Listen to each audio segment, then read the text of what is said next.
Tiba-tiba ada pertigaan, ke kiri dan ke kanan. Takut salah jalan, gue tunggu kawan-kawan yang di belakang. Tiba-tiba di depan itu belukar, jalan setapak ketutup. Nah, ini saat itulah gue dengar temen gue, ngomong apa lu? Kawan yang di belakang, apa nih? Kok rapi-rapi naik gunung?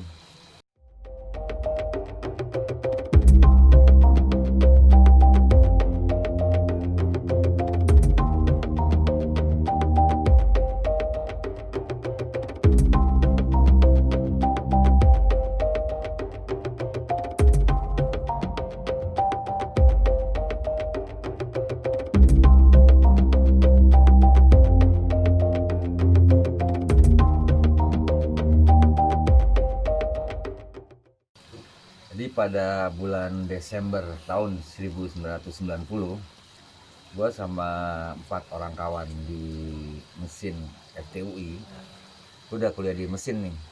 Jadi waktu itu di ITB, awal Januari 90, gue mengalami kecelakaan.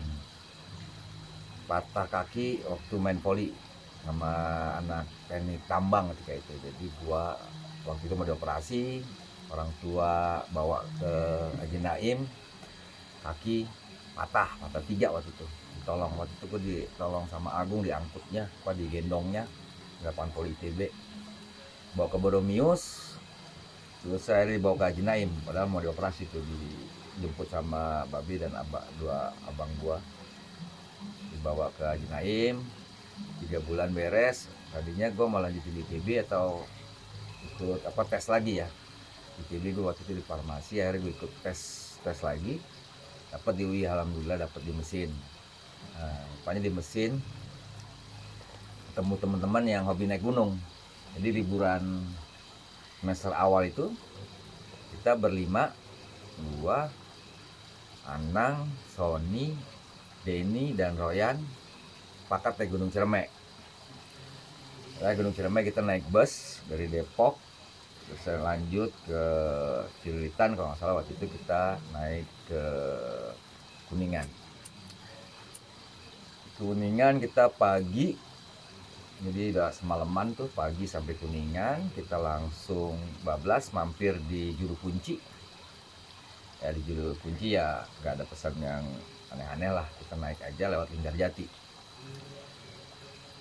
Trek di Linggarjati memang berat dan tidak ada air, jadi kita bawa air dari bawah. Kita nginap di Puncak Palsu. Paginya kita langsung ke puncak. Lancar-lancar aja perjalanan ketika itu. Pas turun, ketika juga naik gue selalu ada di depan ketika itu. Pas turun kita jalan, gue paling depan. Turun kira-kira 2 jam perjalanan dari puncak, tiba-tiba ada pertigaan, ke kiri dan ke kanan. Takut salah jalan, gue tunggu kawan-kawan yang di belakang, tanya satu persatu atau kita rundingan lah, ini kita ambil kiri atau ambil kanan. Kawan-kawan kita ambil kanan aja. Akhirnya gue jalan lagi nih, ambil kanan, melipir, udah mulai gerimis, jalan setapak, muter. Oh kira-kira 5 menit atau 10 menit, tiba-tiba di depan itu belukar, jalan setapak ketutup. Dimana apakah kita harus balik ke pertigaan semula atau bagaimana? Kita rundingan lagi. Nah akhirnya gue memutuskan, kawan yang paling gede waktu itu bodinya ya, dan kebetulan ketua angkatan gue namanya Sony. Son, lo turun ke lembah, kira-kira 10 menit jalan lah. Kita waktu itu udah ada jam ya, belum ada HP. Jadi kita berlima, satu Sony turun, gua di tengah. Son lu turun sampai ketemu kalau 10 menit atau hitungan menit waktu itu. Kalau ada jalan setapak, kita bablas rame-rame turun. Jadi 3 kawan gua ini nunggu di jalan setapak, karena di sini ketemu semak belukar ketutup ya. Dia mencoba bablas punggungan mencari jalan setapak. Tapi gua di tengah, gua juga ikut jalan, kira-kira berjarak sekitar 30-40 meter dari jalan setapak yang di atas ini. Nah Sony terus lagi ke bawah. Hujan mulai turun tuh, rintik-rintik. Sony juga belum ketemu jalan, tapi gue masih lihat sosok bayangannya gitu. Ini udah 10 menit nih. Son, temu nggak? Nah, Sony ini mungkin pendengaran juga agak terganggu dia memang. Jadi akhirnya gue terpaksa teriak, Son, ayo naik ke atas lagi. Son, gue panggil yang kencang. Ini hujan waktu itu mulai deras nih. Terus gue duduk, Sony gue panggil dan akhirnya alhamdulillah dia nyaut. Gak ketemu, ya udah naik. Nah, naiklah. Sony ditungguin sampai ketemu. Deketin gue ya, kita naik ke atas. Balik lagi lah ke pertigaan yang tadi. Akhirnya kita balik lagi, nanjak lagi, ketemu pertigaan, akhirnya kita ambil kiri. Itu waktu itu kira-kira ada siang di atas jam 1 atau jam 2 ya. Kalau menurut perkiraan gue sih waktu itu harusnya 1 jam atau 2 jam lagi udah sampai desa. Akhirnya kita jalan muter-muter dan gue waktu itu posisi masih paling depan. Muter sampai sore, sampai gelap gitu kan. Gelap, entah gua kena hipotermia atau apa karena tadi kehujanan, kebasahan kan. Jalan paling depan, hari mulai gelap nih.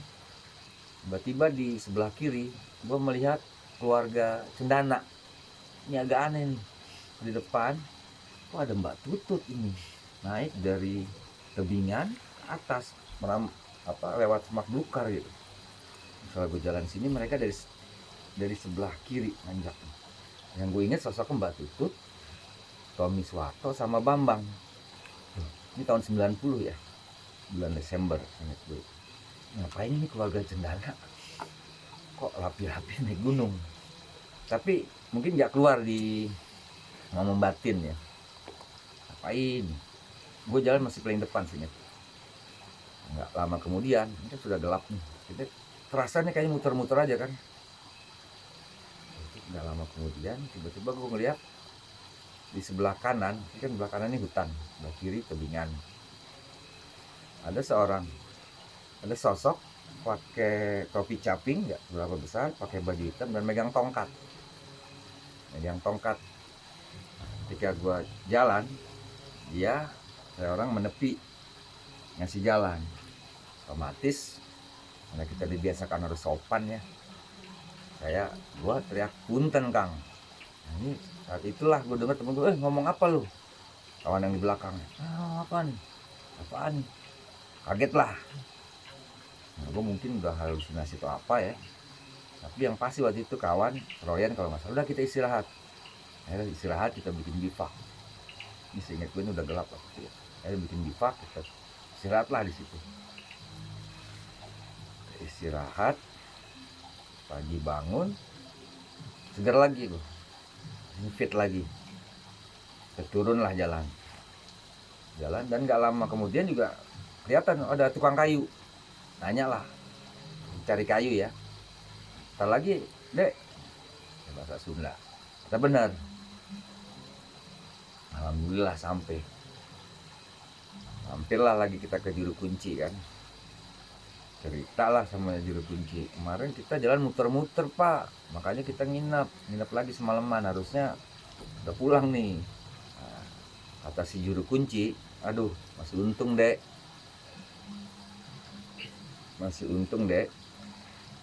cuma hitungan jam, artinya kita sampai malam, hampir bermalam, jadi kan selamat katanya. Nah, si Juru Kunci ini cerita berapa bulan sebelum kita naik ini, ada 2 cewek, ada 2 perempuan, itu 11 hari hilang. 11 hari. Gue juga bingung, 11 hari hilang, tapi hidup Pak, hidup. Ribuan orang nyari katanya, kata si Juru Kunci cerita. Orang asli orang 2 wanita itu berasal orang Jakarta atau mana, lupa saya.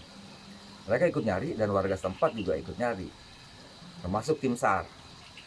Ini ratusan, waktu itu cerita mungkin ribuan orang nyari itu 2 perempuan tersebut. Akhirnya ketemu. Bukan nanya loh, secara teori orang kalau di gunung itu kalau tidak minum 3 hari dia mati, tidak makan seminggu dia mati. Dan di Gunung Ciremai itu dikenal memang jarang sumber air. Jadi kalau kita naik Gunung Ciremai itu harus bawa air dari bawah, dari Linggarjati ya, bawa jalur Linggarjati. Tapi ini dua perempuan ini hidup. Makan apa, saya tanya. Ya kalau pengen mereka pengen makan bakso ya makan bakso, kata juru kunci. Percaya nggak percaya, gue juga bingung kok bisa makan bakso dan hidup gitu. Itulah cerita itu gue simpan. Pasti teman gue juga mungkin nggak tahu juga kalau gue ketemu petani, yang pasti mereka kaget ngomong sama siapa loh, ya mungkin dipikir gue halusinasi. Mereka juga nggak tahu kalau gue ngeliat ada sosok seperti Tommy, Mbak Tutut, dan Bambang kayak itu ada di sebelah kiri jalan. Tapi gue nggak negur, nggak kayak ketika gue ketemu petani punten Kang. Mungkin teman-teman gue sadar dan kaget tidak ada apa nih. Nah, singkat cerita, ini gue simpan. Belakangan setelah almarhum Mbak meninggal, gue cerita sama abang gue. Ini mungkin 20 tahun kemudian ya. Abang gue itu nggak tahu gimana ceritanya, dia coba membaca siapa yang gue temuin. Orangnya gini ya, capi-capinya kecil, pakai tongkat segini. Ya bang ketua gue namanya Hairul Rahman, dia cerita, dia coba mereka-reka siapa yang gue temuin. Tadi ya, orangnya gini, capinya nggak gede. Iya bang, tadi oh, heran itu abang gue juga tahu namanya, yakin nggak yakin lah. Itu namanya Sarkozy, kode namanya Sarkozy, mirip Perdana Menteri atau Presiden Prancis ya, Sarkozy katanya. Gue juga ngerti itu Sarkozy siapa. Yang pasti ketika itu sih gue menganggap si orang Pak Tani inilah yang menyelamatkan gue. Terlepas itu gue halusinasi itu enggak kan, yang pasti kawan-kawan jadi terhenyak gitu kan, kita berhenti. Jadi gue anggap dia orang baik lah, kalau kata abang gue, jadi nolongin lo lah gitu kan. Intinya nolongin, padahal muter-muter gitu kan. Karena bisa jadi kan kayak yang dua cewek ini 11 hari malah nggak ditemuin kan, pasti panik itu keluarganya kan. Walaupun tuh cewek yang dua ini juga mungkin nggak panik, tapi mereka melihat, kalau kata juru kunci balik lagi ya, mereka melihat orang nyari, tapi yang nyari nggak ketemu dia.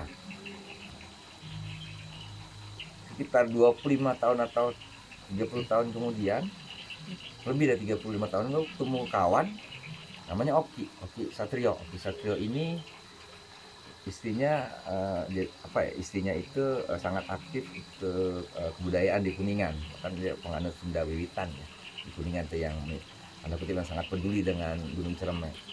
Waktu itu ada urusan lain, ngobrol sama Oki, ini mungkin baru 5 tahun belakangan atau 30 tahun 35 tahun setelah kejadian itu, Oki cerita, kan gue ceritain ini ya, itu benar cerita juru kunci itu dua cewek.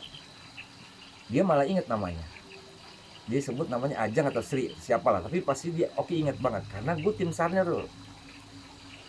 Betul, itu gue waktu itu tim sarnya. Cerita juru kunci itu benar karena gue tim sarnya, salah satu tim sar, dan gue yang lihat mereka ada dua orang ini ada di lembah.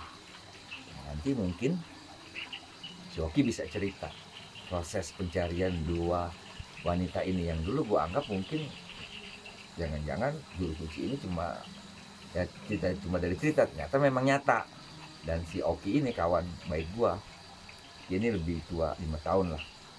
Si Satrio ini yang cerita betul, bahkan namanya ingat kalau nggak salah nih, namanya Ajeng sama Sri atau siapa sih itu, Ajeng salah satunya siapa gitu.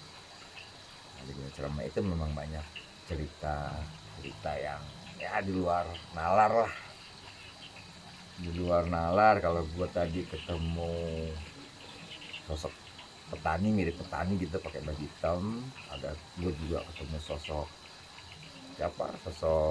keluarga Cendana, Mbak Tutut, Bambang, Tommy, ya memang di luar nalar ya.